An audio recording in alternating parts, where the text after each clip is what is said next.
لا ایمان لمن لا عہد لہ، حضور کو پتہ چل جاتا کہ یہ شخص مقروض ہے۔ ہم نے تو بڑی بڑی جائیدادیں بنا لی ہیں لوگوں سے ادھار لے لے کر، لوگوں کا حق کھا کر، مسکین کا حق کھا لینا، یتیم کا حق کھا لینا، یہ بہت معمولی بات سمجھی۔ اس شخص نے مال غنیمت کی تقسیم میں سے ایک چادر چھپائی تھی۔ السلام علیکم ورحمۃ اللہ۔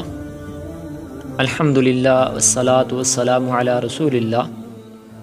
آج ہمارے معاشرے میں قرض لے کر واپس نہ کرنا، وعدہ کر کے وعدے کو توڑ دینا، وعدے کی خلاف ورزی کرنا، اس کو بہت معمولی سمجھا جاتا ہے۔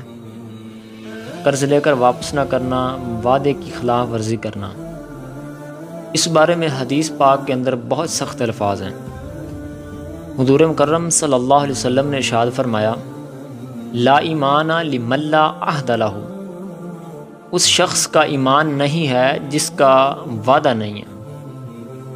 جو شخص وعدوں کا پکا نہیں ہے اس کے اندر ایمان کی علامات ختم ہو چکی ہیں۔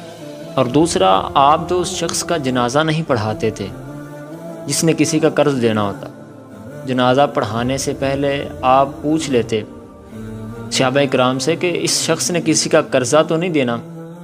اگر حضور کو پتہ چل جاتا کہ یہ شخص مقروض ہے تو آپ فرماتے، میرے صحابہ آپ لوگ اس کا جنازہ پڑھ لیں، میں محمد صلی اللہ علیہ وسلم اس کا جنازہ نہیں پڑھوں گا۔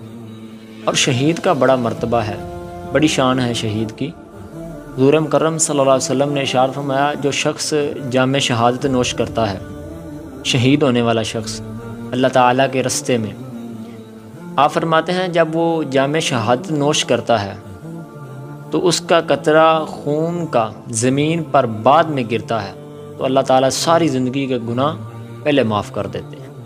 لیکن جب شہید کی باری قرضے کی آتی ہے تو حضور اکرم صلی اللہ علیہ وسلم فرماتے ہیں اللہ تعالیٰ شہید کو بھی قرضہ معاف نہیں کریں گے۔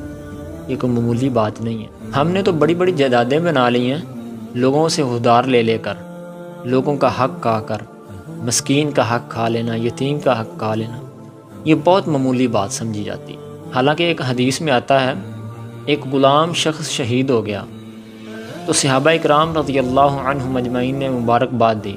آپ فرماتے ہیں میرے صحابہ کس بات کی مبارک دے رہے ہیں؟ تو صحابہ اکرام رضی اللہ عنہم اجمعین عرض کرتے ہیں، یا رسول اللہ صلی اللہ علیہ وسلم یہ شخص اللہ تعالیٰ کے رستے میں شہید ہو گیا اس لیے مبارک دے رہے ہیں۔ آپ فرماتے ہیں میرے صحابہ کیا آپ لوگوں کو نہیں معلوم کہ اس شخص نے مال غنیمت کی تقسیم میں سے ایک چادر چھپائی تھی، اللہ تعالیٰ نے وہ چادر آگ کی بنا کر اس کے اوپر ڈال دی ہے۔ کسی کا حق کھا لینا یہ ایک معمولی بات نہیں ہے۔ اس لیے قرض لے لینا پھر قرض واپس نہ کرنا، وعدہ کر لینا، وعدہ کر کے پھر مکر جانا، وعدے کے اوپر پورا نہ اترنا، یہ معمولی باتیں نہیں ہیں، یہ ہمارے ایمان کو خراب کرتی ہیں۔ اس لیے ان باتوں کا خیال رکھا کریں، اپنی زندگی کا اور اپنی آخرت کا بہت سارا خیال رکھیے گا۔